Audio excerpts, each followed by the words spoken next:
everybody. Congratulations on completing the Games for Our Future Game Jam 2019. Looking forward to seeing what you all made over these next couple hours. Thanks again to our wonderful hosts here at Pacific Science Center. A round of applause for them, please.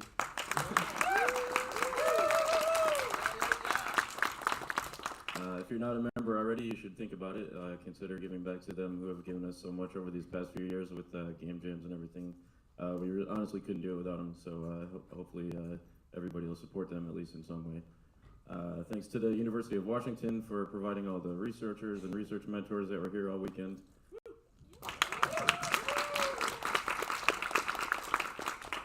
Thanks to our organizers, volunteers, and everybody else that helped out with running the jam this weekend. Couldn't have done it without you as well. You know who you are.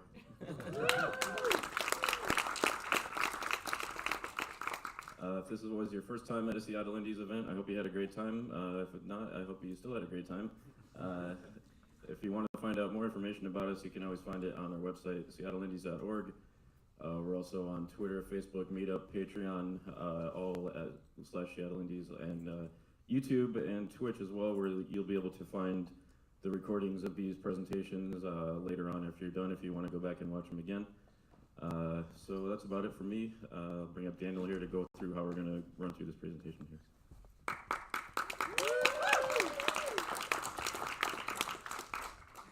Awesome. So in terms of how we're going to do the presentations, everyone should see their game name up on the screen so far if they're planning on presenting. If you don't see your name up there, this was posted to the Discord. You can go in, you can add your name at the bottom, or wave your arms frantically around now. But I think we're mostly good. So this is the order that we're going to go with. The general idea is that everyone is going to have about 5 minutes to show off their game. So let's see if this will work. Aha, look, it's even pretty.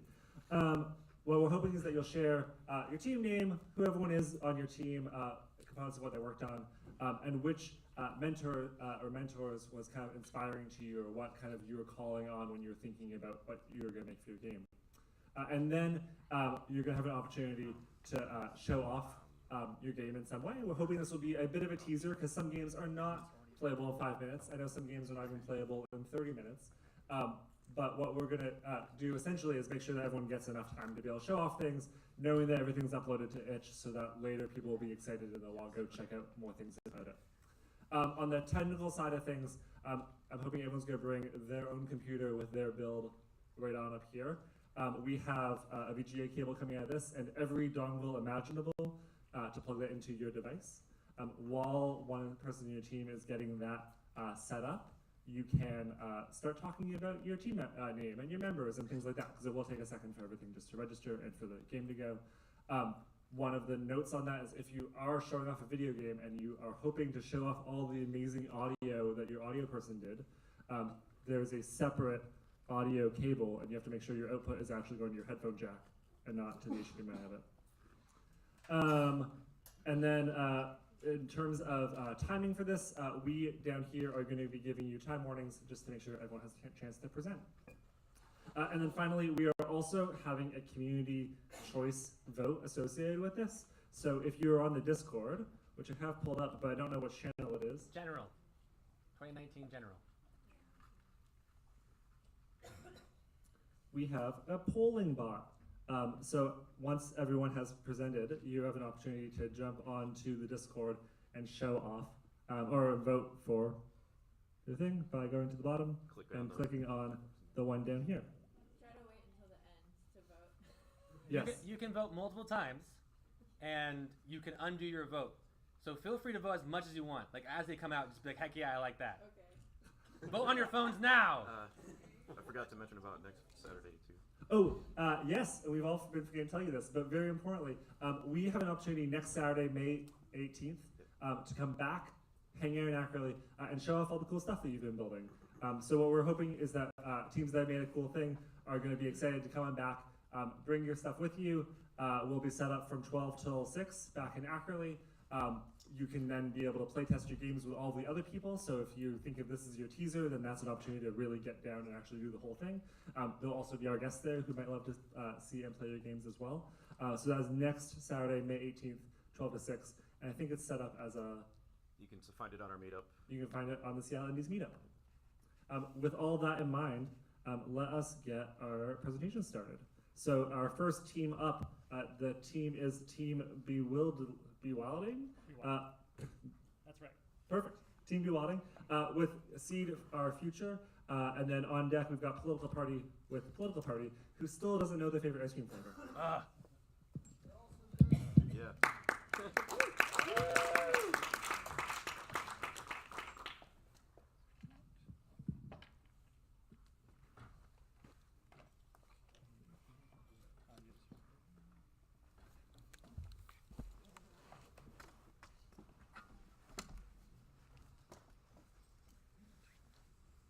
Just test this.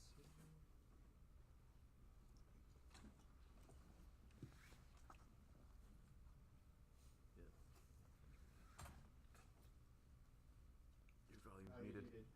Is it muted? Yeah. Good catch.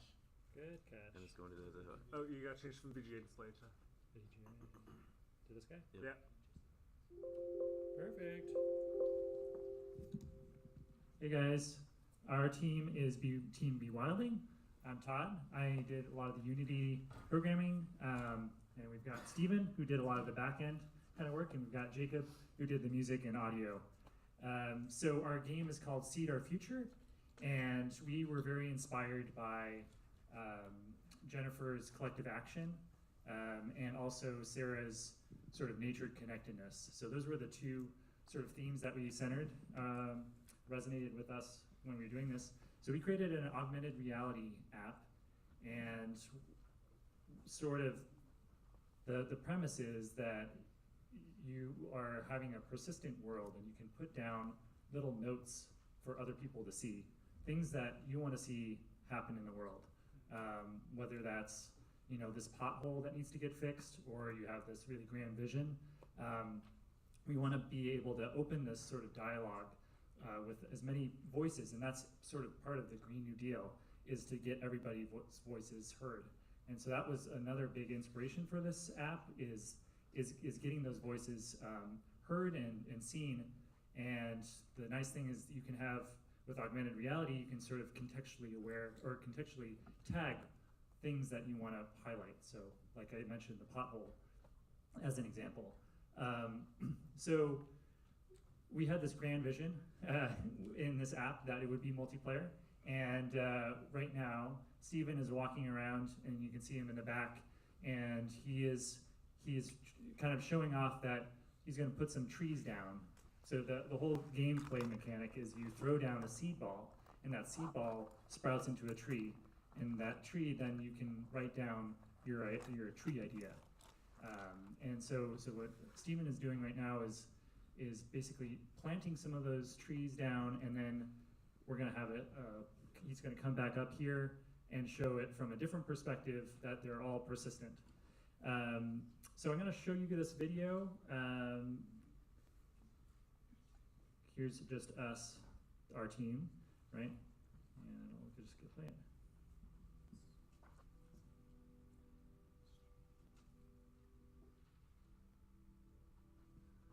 So yeah, here's a little bit of pollinators that you might recognize. And then I was like, well, we need to save the monarch butterflies. So I put a little tag down here. So there's, so what, that's the prompt. What idea do you want to see to the future? So that's what every user will see. And then I type down save for monarchs, because their population has declined tremendously in the last 15 years. And one of the action items that you can do is plant milkweed. So that would be something for people to see, is that that's an action that they can, a collective action that they can do. Right, so this could be on an ARKit device, this could be an AR Core device. That's what we were trying to go for, is that using these things called Azure Spatial Anchors, which were pretty experimental, and we still have a lot to learn. But you can see here, different people trying the app out.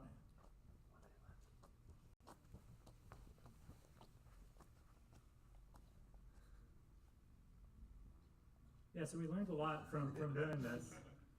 And it's fun to share it with people. Just kidding. Yeah, so I think that's pretty much it for us. Yeah, thanks so much. Oh, one other thing.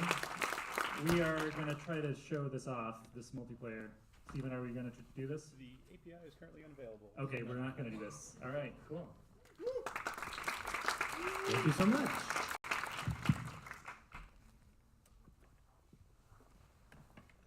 Come on down. Our next team. Political party. Political party with political party. On deck next is Rising Tides with Rising Tides. Political party still has not provided a favorite ice cream. And I'm disappointed. I'm willing to take a hard stance on that issue. Hard stance. What if it was a soft serve? Oh.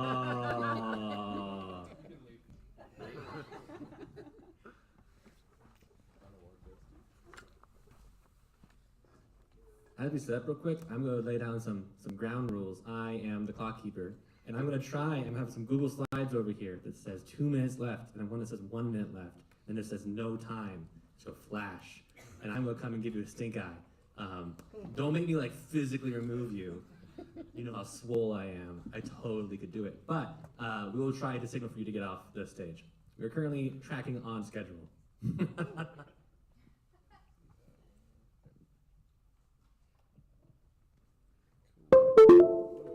Your audio works.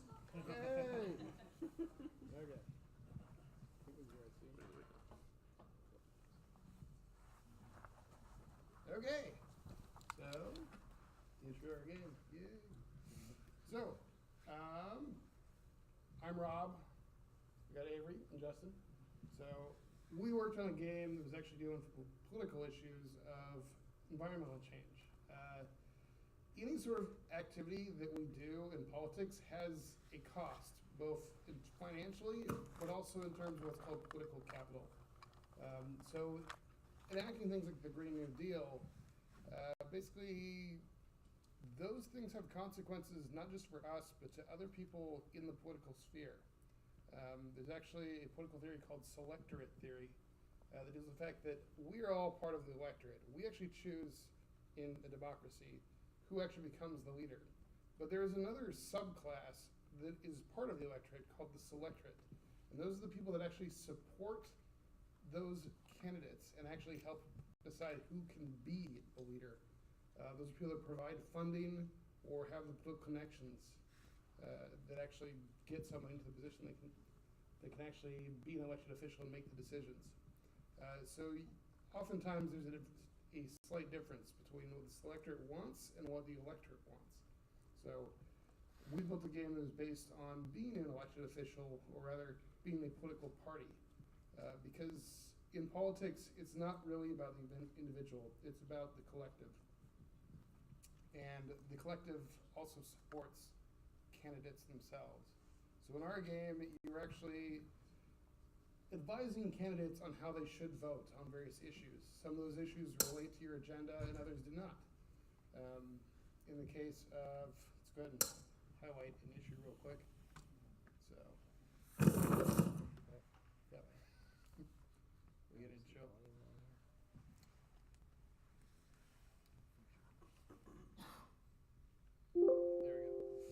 Okay. So for each issue, you can actually vote on what it is. Do we have the description that pops up? Not on this Okay. one. No. Okay, on this build, we didn't get the description to pop up, but each issue actually affects various values that people care about. And so, like I say, some issues are strongly good for the environment, others are very bad. But the issues also affect things like social support. So you could have a program that is both really high in social support and really good for the environment, such as having people that volunteer to go out and actually help clean up the environment, basically get paid also to actually do that work. And so that helps provide people jobs and opportunities, as well as clean up the environment. You can have the reverse as well, where people are paid to do things that are not supporting the environment. But when candidates actually make these decisions, there's a period of time before elections that really don't matter to the electorate. Who here forgets things? Okay? Who here has felt really strongly about something and then a few months later kind of went, okay. Okay? That happens in the political sphere as well. And so there's actually a period of time once a candidate's been elected, and you'll often hear that use phrase where they have a mandate, where they feel like they had a strong election and so they can kind of do what they want for a little while. And during that time period is really when things like the Green New Deal need to get passed and pushed forward, because when we get closer to an election, people that actually do have money, resources, and connections that could actually influence elections are going to be paying a lot more attention. And so they will actually provide funding, not necessarily to buy candidates, but to candidates that already support their views and interests.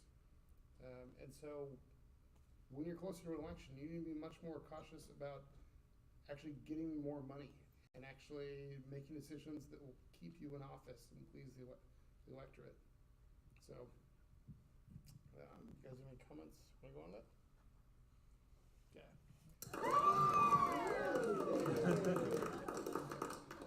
In our game, you can actually poll each district. Because you're controlling several candidates and trying to gain control of other districts, you don't always know how those districts feel. And polling costs money.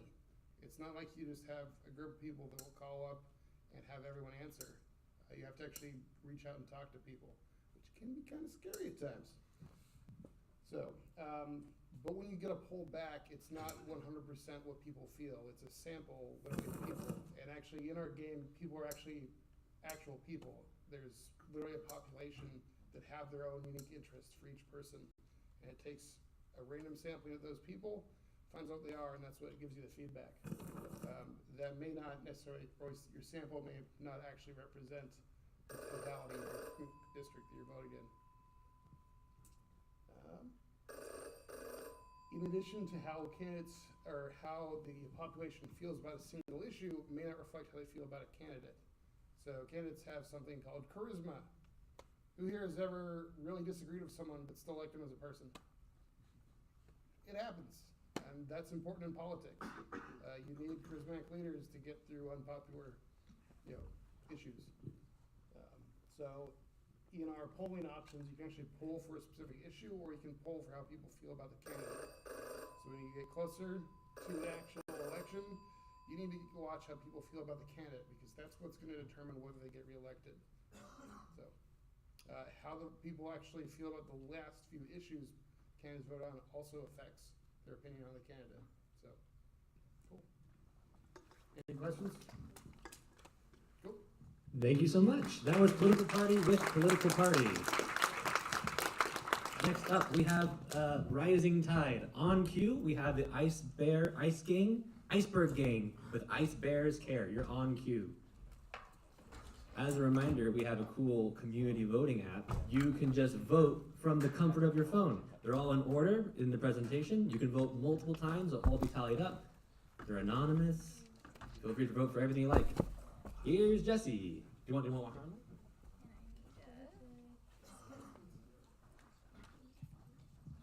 Yeah, I'll get that to you. Get it to you now, and then after the video, we'll switch over. You'll just press. I'm just gonna test the sound real quick.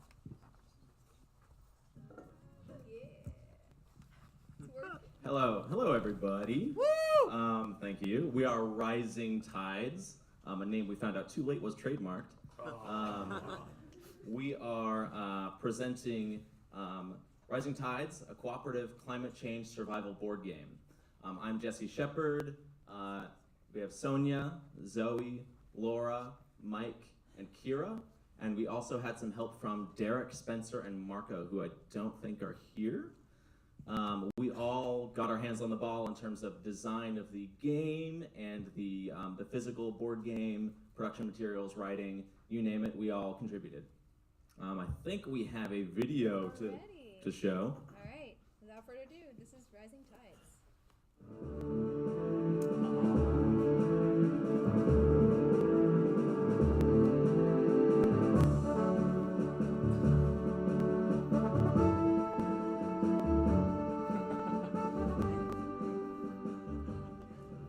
In the near future, climate change is no longer X years away. It's here. The rich people have bailed and moved to Alaska. But don't get your hopes up. You're not rich. You're not going to Alaska. Instead, you and your family have to do what you can to prevent things from getting worse right here at home. Collect and share resources to pass Green New Deal initiatives and collaborate to make this brave new world a better place. Whatever you do, stick together and don't fall prey to the rising tides. Incredible. We do have more presentation, so you can FaceTime it. We're going to do sort of a live demonstration while we talk about the game and why we made it. Hopefully that works.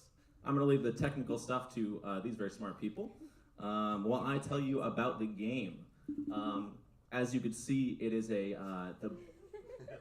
as you can see, the board game itself is a topographical representation of the United States, with some tiles being higher than others and more able to stave off the effects of climate change and sea level rise. There we go. Every turn, players are adding a cup of water to the board game bin, which causes the sea level to rise and low sea level areas to be covered up and for valuable landmass to be removed.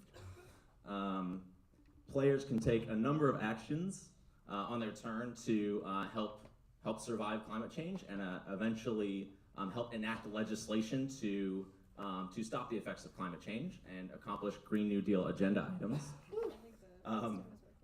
We have players can build a seawall to elevate their tiles and last longer against the effects of sea level rise. They can reduce carbon emissions to prevent a pour from going into the bin. And they can work to stop climate crises like fires and floods that can displace vulnerable communities. On that note, that's a big reason why we wanted to make this game, is as an empathy tool to allow people to understand what it would be like to be a vulnerable community that couldn't just up and leave to an area that wasn't affected by climate change. We decided to go with a physical board game to help promote this empathy. We are allowing people to get hands-on with the materials and really connect to it in a very physical way. The board game design also allowed us to iterate on the game mechanics and work with mentors to integrate their ideas more quickly than if we'd done a digital game. What else? Should we talk about Yeah, let's talk about how we made the game. Yeah, so, Game Jam being so short, only 24 hours, we wanted to use whatever resources we had, and thank you so much, Daniel, for helping us out. We used a lot of the makerspace to cut our own tiles, and I'm going to bring one of those tiles over here and show, this is kind of the, maybe right there. This is kind of the main function of the game, is you have these tiles that you can place, and each tile is based on a city or location of the United States, where you have to see how it's affected by climate change. They all have elevations that are actually tied to real elevations of the United States, and they also have a risk of fire, disease, food shortages, you name it, all the things that happen with real climate change issues. And in order to prevent these issues, you have to work together as a team to pass new Green Deal initiatives in order to make the cities better fortified and better able to support changing climate and other conditions. Thank you so much. That is Rising Tides. Thank you so much, everybody. That was Rising Tides. Feel free to find them on Discord. Next up is the Ice Bear Games with Ice Bears Care. On cue, we have the Climate Pirates with Climate Pirate.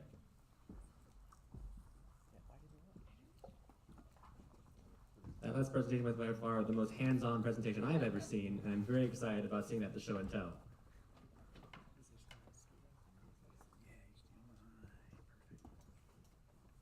So if you're on cue, just as a heads up, what you can do is you can come and move from your seat and hang out here, and you will be ready to jump onto the stage once the next team is done. So Climate Pirates, you're currently on cue. If you guys would like to queue up on the stairs over here, we would love to see you there.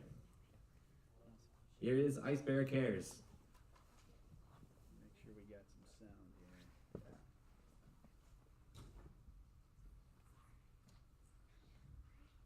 change from VGA to the other one. Okay. Yeah, there you go. That's gonna be loud.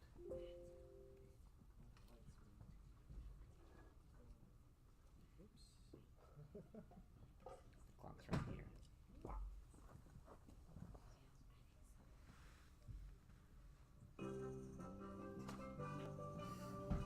All right, we are Ice Bear Gang, and we have Ice Bear's Care here. I'm Michael. I did some programming and some art. This is Daniel. What did you do, Daniel? I did mostly art and no programming. Yeah. I'm Justin. I did some of the programming here with Michael. He helped me a lot with the icebergs. I'm Katie, and I also help a little bit with programming. And I'm Ben. I did music and sound. This good stuff right here. Yeah, so let's start the game here. So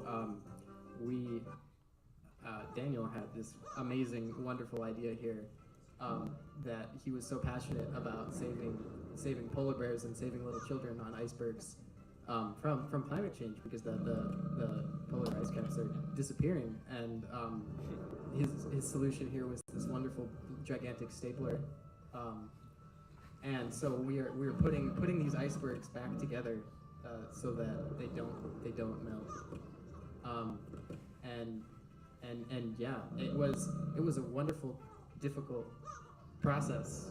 I don't know. What do you have to say about it? Talk about the original objectives. Oh yeah. I mean, yeah, that's pretty much it. It's a fairly simple concept, fairly simple game mechanics that were surprisingly complex to figure out how to solve those. But yeah, so we do have some future plans for the game.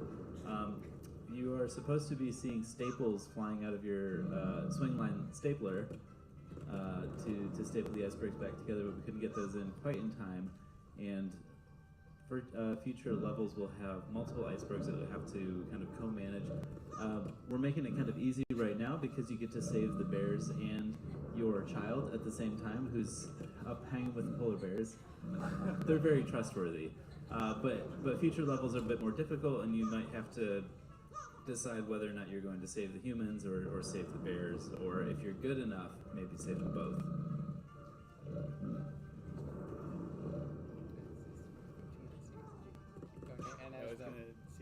As the game progresses, it gets more difficult as the icebergs are released faster and faster until they're shooting at you like a machine gun. And there is a special surprise at the end, so I would hopefully like to get to the end. Yeah, I hope not to, because it's really great. Unfortunately, it's not Dancing Bears yet. It'll make us all feel really good, though. Here we go. We're ramping things up. It's icebergs. Go get him. What's your timer at? I don't know which number it is. There's a lot of debugging going on that we elected to leave in to make it more interesting for the players. Ever so slight staple noise as well. Yeah, I don't know if you can hear it, but you can hear the of the stapler as you're restapling these pieces. Oh, there they go. Oh, I lost one. It's gone forever. Oh gosh. And just as we like to reinforce the idea of the positivity in terms of, or as opposed to the sacrifice, you are always a winner.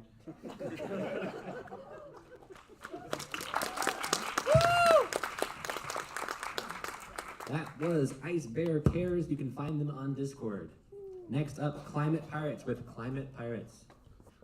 On cue, team together with Together VR. If you guys would like to come over here to the stairs. Nah, the team together.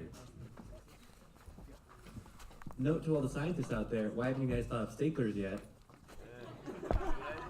Please get on it.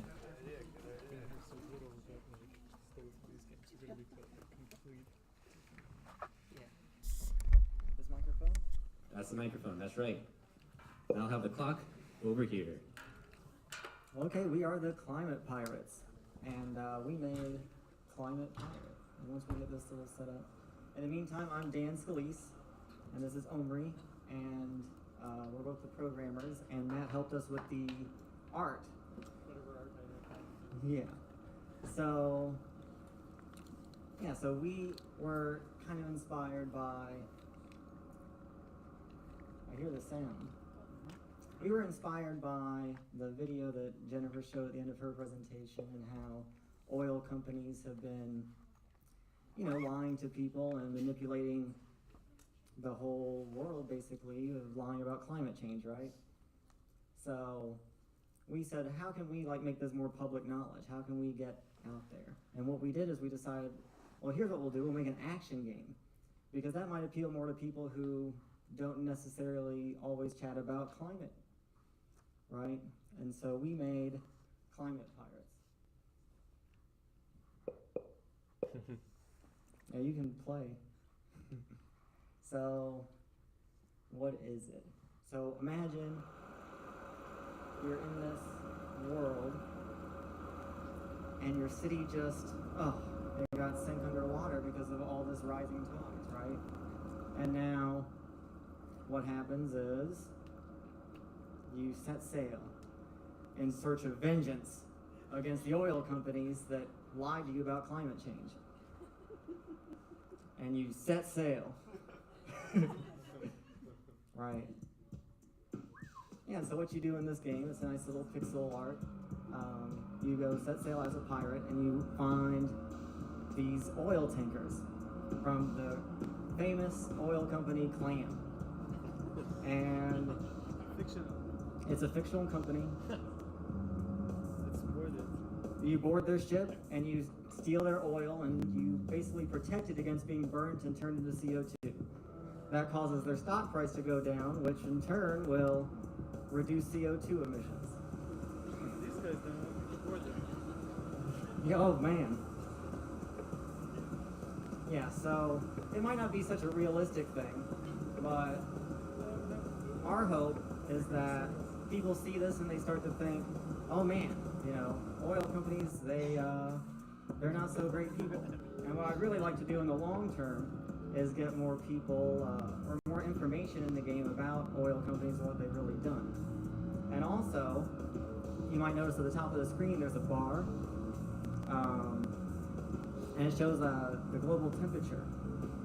It increases over time as CO2 emissions. It happens really quickly on the scale because I want to get across the severity of the moment, right? I don't want people to think, oh yeah, forever. So And now we're headed for the super tanker. yeah, we're headed for the super tanker. And man, I really wanted to paint these guys looking evil. So great job, Matt, on that. And oh man. Look at it just spew oil out. Doesn't that make you want to just, boo? Aren't you mad? Can we do it? Oh. We couldn't do it. Yeah. That's it. Oh. You want to do it? I don't think we have enough time to finish it, but you can keep No, going. we have a minute. We can get the super tanker. Yeah, kill the super tanker. So, not kill it, save the oil. Yeah, sure. And, the idea here is that the first time you play, you might not be able to do it, right? And so what you'll see, as the first time you win, you might take too long and the temperature might rise to 4 degrees, right? Or it might rise 4 degrees. And so what happens is a message will come up that says, oh, this is still pretty bad, right? Nice! We got it. But if you're able to do everything quickly, then the the global temperature stays low, and it's like, okay, we actually saved it. So I'm hoping it encourages people also to think quickly. We got to get rid of oil now, Anything else you want to add? I don't know. We're saving the world one oil tanker at a time. That was Climate Pirates. Put your hands together. You decide, Hotline Miami. Climate Pirates is a new power fantasy. Yes. Next up, we have Team Together with Together VR. Their favorite ice cream is matcha, which I have a lot of respect for. On cue is Game of Cones of Dunshire, is the team name with 2 degrees, with an exclamation mark in it. 2 degrees if you could be on cue over at the stairs. Here is Team Together. Oh, sorry. I'm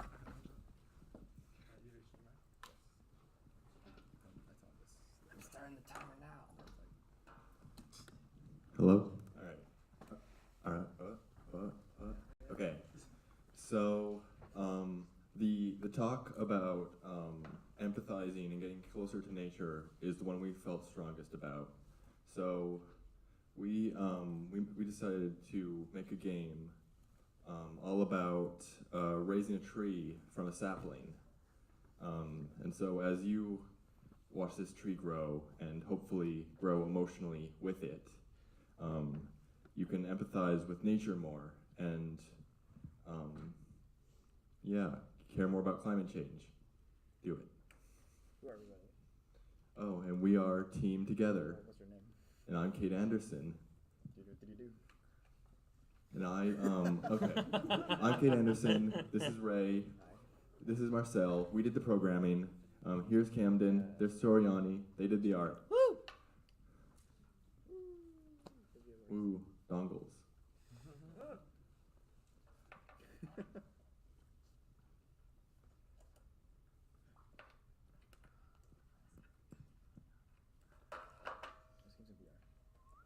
Yes, and our game is in VR. We felt that would lend itself best to being an experience. Yeah. So virtual, you just have to imagine it.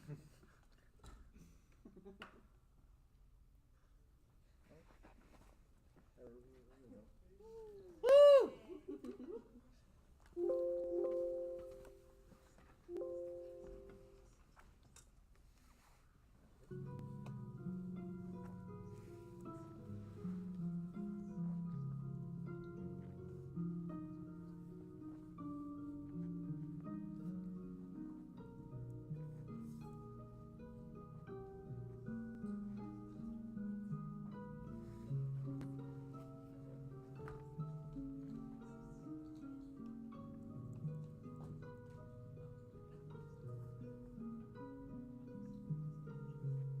So, in case you can't see, the game starts out with you, and you've got a seed and a watering can and your pot.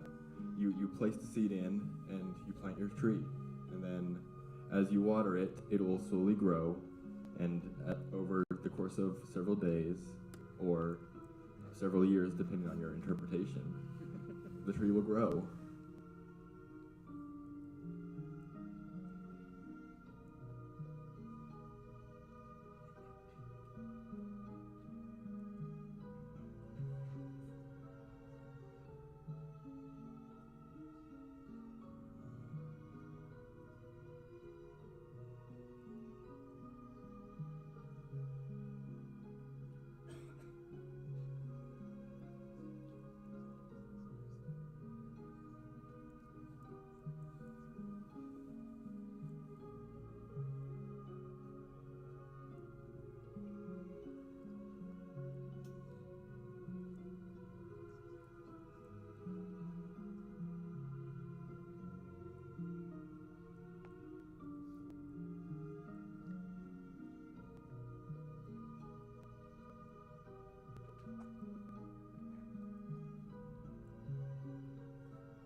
And eventually, we are left with this beautiful tree. Thank you. Woo! That was Together VR. If you are voting on the Discord community, you'll find them under Together VR. Next up is the game of Cones of Dunshire team with 2 degrees with an exclamation mark. On cue, we have Advance and Retreat with Advance and Retreat. If you guys would like to be on cue over here in the stairs, much appreciated.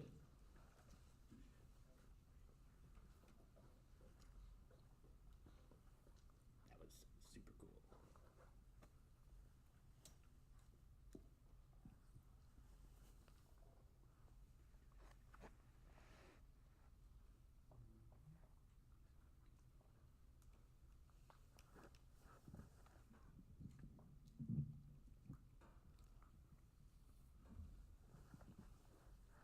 Hey everybody, our game is called 2 Degrees. Or 2 Degrees! Woo! I'm Jeremy. This is Wyatt and Dagum. Wyatt did a lot of all the art that we have, including this logo. Dagum did a lot of game design, game testing, cutting out tiles and stuff like that. We're a board game, a tile game.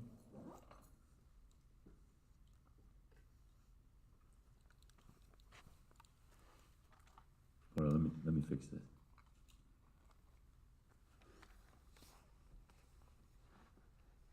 Yeah, cool.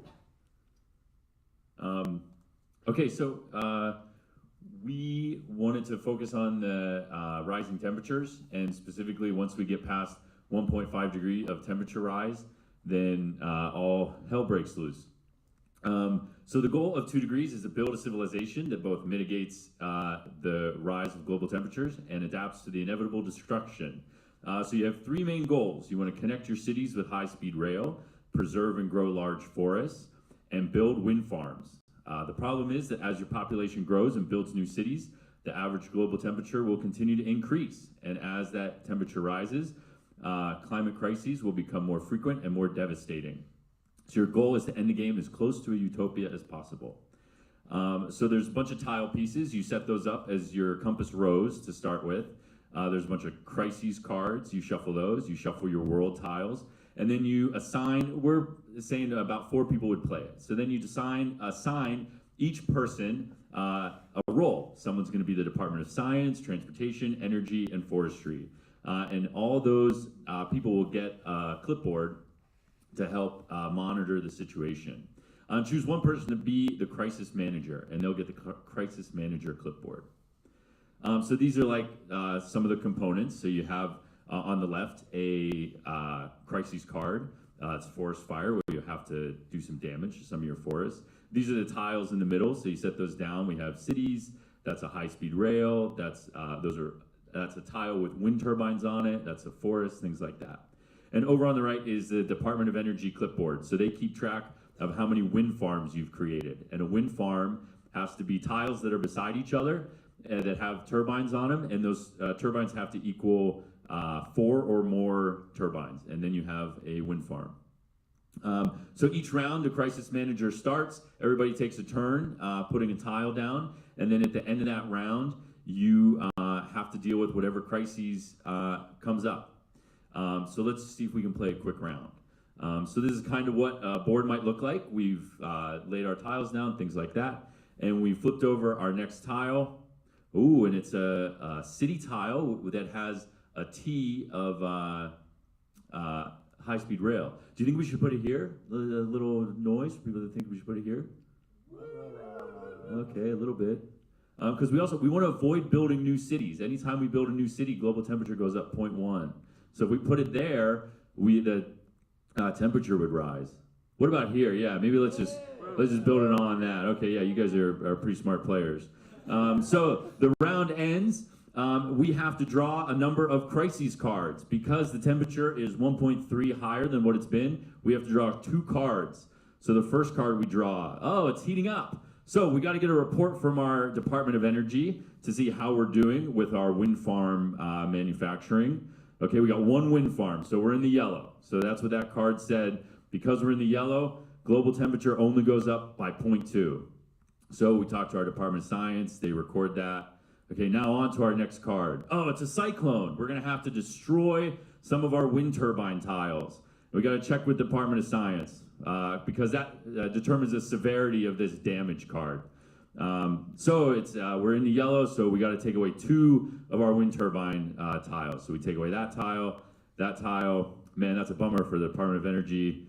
Now we gotta go back down to 0. That's gonna be tough for mitigating that temperature rise in the future. Then at the end of the game, 30 seconds. oh, gotcha. Now we're at the end of the game. We tally up our score, see how we did based on what goals we met, and then based on those points, we get to see what our final grade is. We played it earlier. We got you tried, and that's important. So that's not bad. We're 2 degrees. Letter G on your voting booth. That was 2 degrees. Next up, Advance in Retreat with Advance in Retreat, whose favorite ice cream is green tea. On cue, we have the team Sid Meier's Broccoli with Rise Together. If Sid Meier's Broccoli would like to come over here to the stairs. These are good team names. Next year, we're going to have a secondary poll entirely for best team name, so look forward to that for our next jam. Start thinking now.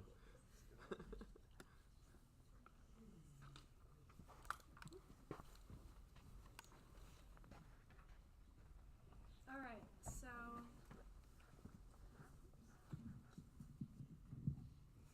okay, so this is a multiplayer game. So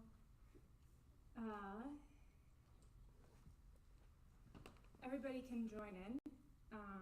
If you go to this URL,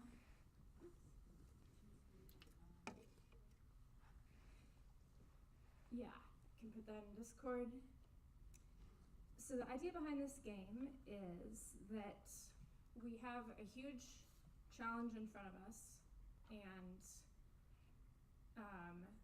at least for me, I think it's very easy to get personally burned out. And so then you ask yourself, how do you keep going? Okay, just posted the URL in Discord in the general channel.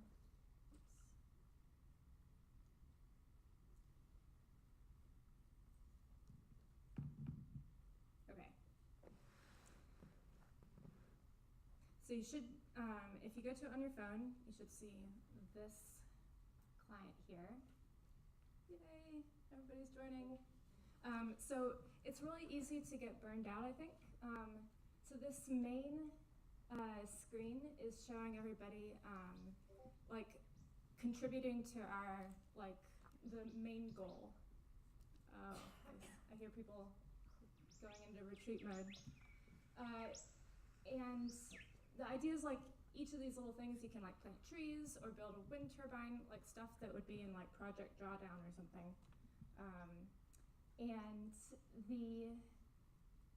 However, you have an energy level. You see the little guys are getting tired. So you can retreat. Bless you. Bless you. I think building wind turbines is especially expensive on your energy level. But yes, you can go into retreat mode. So I was really inspired by the researchers like Sarah Chase, who were talking about the ability of being in nature to connect you back to the importance of what we're doing. And for me, like, going into nature is very inspiring and motivating. So the idea is that you can retreat, and you'll hear birdsong. That's the representation of going into nature, to get your energy level back up. Then you can return.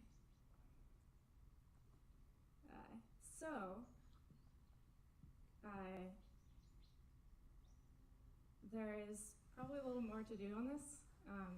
Maybe I'll get some, like, main goal, like, each of these actions that you can do, like, decreases carbon emissions, and maybe I'll show more at Show and Tell. So yeah, that's it.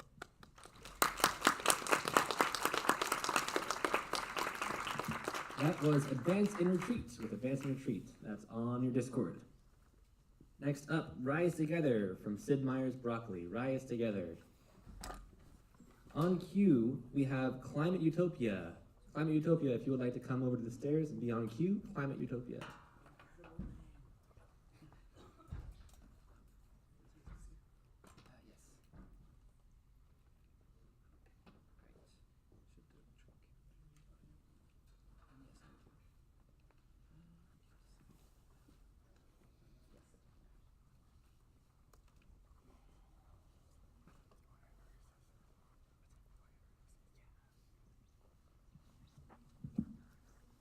Hi, so we are Sid Meier's Broccoli, which is a name that was a joke that then stuck. And we made Rise Together, which is a collaborative two-player game. This is Chris, he did the art and music for it, or the sound and music. Matt did the art, and Thierry and I did the programming. So when we were thinking about what we wanted to do with this game, we were really inspired by the collective action slides, but then also later on, some of the, we talked to the mentor who emphasized connecting to nature, and we also took some design inspiration from the escape rooms, actually, because originally our big struggle was how do you make a game about collective action if it's a one-player game, which is why it's 2 players. So in this game, each player has an island, and each one is being affected by rising sea levels, and the goal is to make it to the end of the turn limit, which is 10, without both of your islands sinking into the ocean.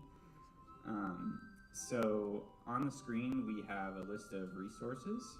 We have food, energy, population, and then there's also a red angry population, because sometimes people don't always like it when you try to do things that are helpful to them. And then on the bottom, we have a list of policies. So policies are the different actions you can take to try and make things better for yourself. And at the bottom, it looks like these raise emissions has a cost on it for energy of 4, so that's an example. So that tells you what the resources cost, what it costs you to use the card. Something we'd like to do in the future is sort of show what the actual consequences of the card is, but for instance, I know since I coded it, raise emissions is going to lower overall pollution, which is a good thing because the higher that pollution meter gets for both islands, the more the island will sink. So I don't know if you want to just sort of play around with it and see what horrible things befall island nations. That sounds bad. Yeah, that's bad. So did we lose? We lost 2 sea levels. What did you do? That's pretty bad. Normally you go 1 level at a time, not straight to 2 levels. So we must have had a lot of pollution. I think future steps for this game would be making a lot more of the information transparent, because on those islands, you can only see 2 resources left, those red icons, and those are cities. And there's different types of cities that have different population, they contribute different levels of pollution. There's also different types of food and energy resources that have different associated benefits and costs. So the policies also, so there's things like you can upgrade your wind plants to be more efficient, spend measures on education to help reduce the chance that people are going to get really mad at you when you do something they don't like wind power is generally unpopular near people that have to live near it, for instance. Are they upgraded right now?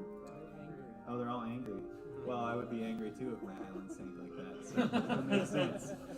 I don't know, is there anything else we should talk about that I haven't covered?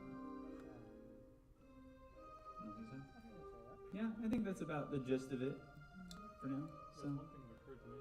What's that? Partway through this process, is I was thinking. Give the mic. One thing that occurred to me partway through this process that I haven't mentioned to anybody on this tape anyway, but is that I think a lot of times our teams were thinking in terms of islands, but if we worked on something like this in the future, I think that it would be interesting to have maps that would be like coastal sea zones between two different maybe like countries or something, because too often maybe like thinking of things in terms of islands it feels like it's very far away and that there's just like nothing that these poor islands can do about anything, but really this is kind of like stuff that will affect all of our, wherever you are.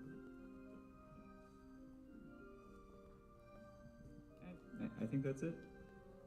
Thank you so much. That was Rise Together. Next up is Climate Utopia. Climate Utopia does not have a favorite ice cream, which is too bad. On cue is the Stream Dream Team with Restoration Protocol. If the Stream Dream Team would like to come to the stairs, we will gladly queue you up.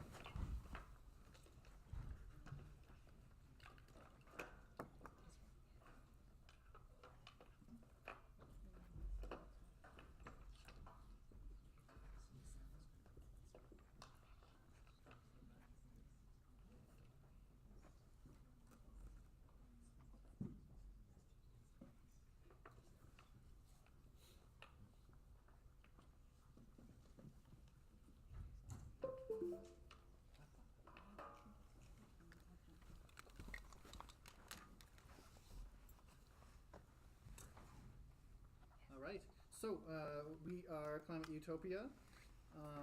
So we took inspiration from a lot of the different mentors. Oh, thanks. We took inspiration from a lot of the different pieces from the mentors. So in terms of food and agroeconomy, our game involves a village which grows local edibles via permaculture. That part didn't get into the game, but we were designing that.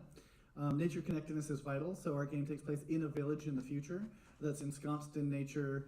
There's children who are learning in an outdoor education area, and the players have to travel through this natural environment to get from mentor to mentor. In terms of climate change and the future after the Green New Deal, like AOC's piece, we're looking into the future, saying, okay, we've made it, what does that look like? And so it's set in a small eco-village, essentially, and as you go through that, you learn a little bit about what that looks like, what would be different there. Global warming politics, the entire premise in ours is collective. It's looking not at what an individual is doing, but at how we could reform society as a whole. And when it comes to stories and what makes them good or bad, as well as that piece around just storytelling, collective solutions, that's really the focus of our game. So it's an interactive fiction piece, and within there, it's heavily narrative based. So as you go around, you talk to different mentors. The game takes place, you are getting your initiation from childhood into adulthood, and part of that is you're going around and talking to different potential mentors to find out about what they do within this new society, as well as how things used to be and what's different now.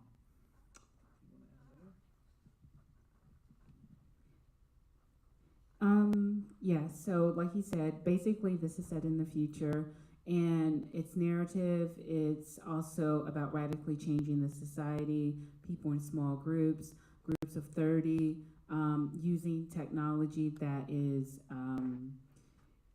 based on needs. And so we use Unity. It's built for the Oculus Go. And we have like a little map of the village here, so we did like a little sketch. And let's get to the demo. Woo! So this is a very, this is the start room here. There will be more things in there. There will be old, discarded plastic, what have you, but we didn't get a chance to do that. So good choice. I always sensed your closeness with the earth. Even as a child, you were eager to taste the sweet soil of our village. Look in that bucket over there. Before the great calamity and before the great awakening, our ancestors' paved the oceans, forests, and fields with billions of these objects. They poisoned the drinking water and the food and all the creatures of this earth. And the turtles that you love so much would choke to death on the shards of this plastic. In their wisdom, our ancestors' would fill these buckets of poison with clean water and turn the water into death. And as you've learned in your lessons, we no longer use this plastic because now we understand the wrongness of the old ways. Follow me. Okay, so just a little bit of explanation. We didn't get a chance to build out the whole world, but basically it's a village surrounded with trees. There is a permaculture garden, and there is an area where people live collectively, an area where they eat collectively, and an area where children will be moving around and learning about the world around them. We had a lot of technical challenges that we overcame. Daniel did a great job coding and making things scalable. Tim did our music. I wrote the script, and Nabanita did the recording with us. And I think we should go to the last one. I think we covered all this, and I think that's it. I'm sure, did I miss someone? The one thing I would want to say is we had Jeffrey on board, and because of our technical challenges, we didn't get to put in some of the really cool art that he made for us. And Tim made some really extraordinary music, both for the present day, sort of a dark Vangelis kind of sounding thing, and then some really neat sounds for once you're out into the village. And so I'm sorry that you don't get to hear just the extraordinary work that Tim put into that as well. Thank you. Thank you so much. That was Climate Utopia, the Climate Utopia. Next up is the Stream Dream Team. Will you put the music up somewhere where we can access it? Yeah, definitely. We're planning on keeping on going.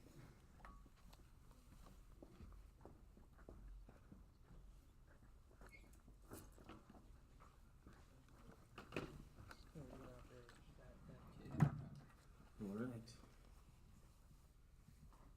The year is the future. Humanity has used technology in ways that has devastated the planet, but there is still hope. We can use technology to restore our world. We can admit our faults, work together, and revitalize and connect with the earth. We can enact Restoration Protocol.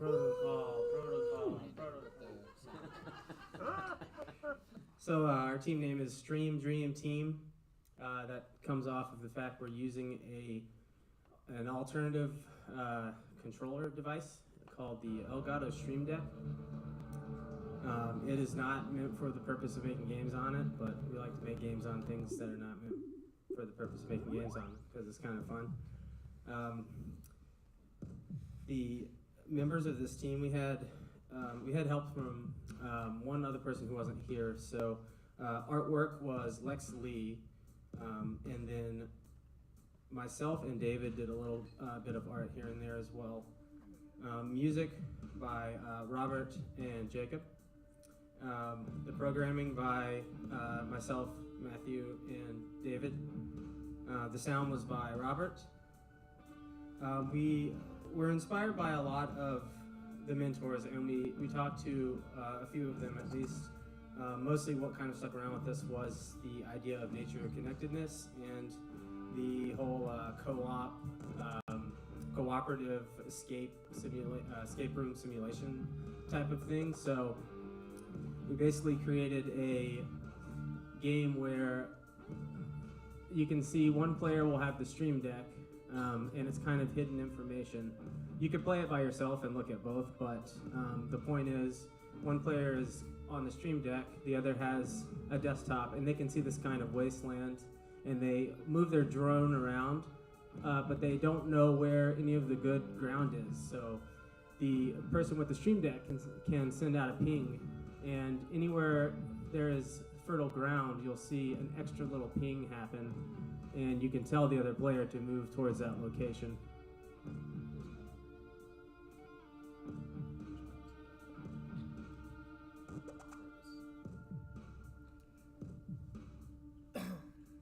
And so while the player is moving, you can see a little symbol that says move, and that lets you know that you want to wait for them to stop so that you can get a fresh ping, because otherwise it'll ping from their last known location.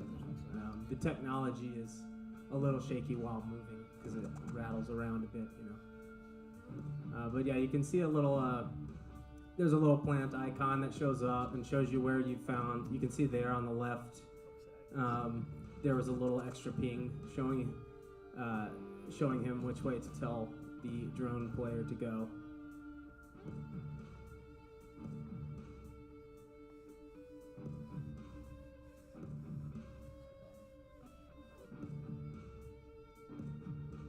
And it seems there is one behind the camera view here. There we go. And that's that. Thank you. Very nice, very nice. I neglected to cue the next and last team up. So Tree Sources, Trees Company with Tree Sources, like to come on down to present your game. Big round of applause, big round of applause. I can't believe it, we did it in under an hour. I'm so amazed, under an hour. Wow. All because of the amazing timekeeping. You know it. I'll take my award later. I'm just killing time now because I failed to cue people up. Anyone know any good jokes? 2 fish sit in a tank. 1 fish such a good fish. Hey, you know how to drive this thing? Here we go. Thank you. Thank you. Delayed reaction. Thanks. That's helpful.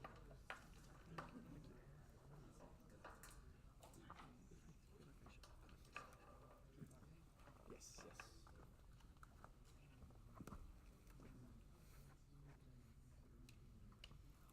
Put your hands together for Tree Sources.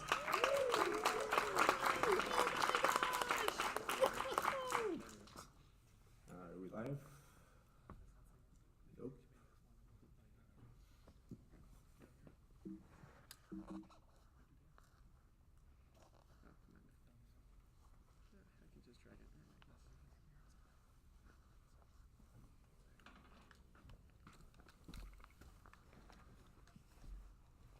Yeah, seems like we're live. Hey all, we're Tree Sources. My name's Pablo. That's Jorge. That's Eric. That's Severin. That's Logan. And over there, Catherine.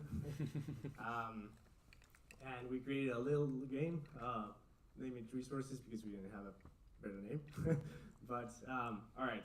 So, first of all, we were inspired by Dargan's talk and also by our chats with Isabel.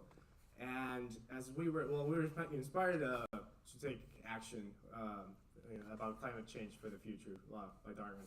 And then we were speaking to Isabel, and we were talking about the natural flow of CO2 in the world. Something bad happened apparently. It's just I can't get it to. Yeah, ambient music. Anyway, so we were talking about the natural flow of CO2, and I mean, in general, it should be fine, but nowadays we find that the human factor is causing an imbalance in this, and that's mainly why climate change is due. You should feel bad about this. Anyway, so we wanted to focus our game on the idea of balance, and make the players reflect about this disparity in balance caused by humankind, because we think it's something that we should all mind nowadays. So what is Tree Sources? Tree Sources is a strategy game where the player interacts with a self-propagating nature AI, and where the player also manages natural and man-made resources to try to survive and to maximize its population. We wanted, first of all, so over there you can see the trees changing a little bit, like moving around. We wanted to have like an organic way of the trees to propagate, so we based our AI on the Game of Life by Conway, which is, you probably know about it, fancy name is Cellular Automata, but you know, jargon's time. Yes. And so these are pretty much self-replicating organisms, and we thought it would be like fun to interact with these. So in the top of the screen, I don't know if You can see it We here. got caught by the. Oh, it got caught. Oh, that's awful. Okay, well, there's a little guy over there, an icon. That's the population. Your goal in the game is to maximize the population before you inevitably die. Nice music. All right. Next to those icons next to that icon is sort of like a leaf icon, which represents the natural resources that the player has harvested. And next to that icon is an energy icon, which represents the energy or the man-made resources that the player has harvested. So what elements do we have here? We have a house, which represents a human home, and as a human home, it increases the population. So a house gives you a better score, better high score overall. And we also have a tree. A tree, as you can see, propagates everywhere, and it's based on the game of life. And when a tree is near a house, the humans harvest the tree and harvest natural resources. So that's how you get those precious natural resources. And we also have the oil rigs or power plants, the ones that are causing all that smoke.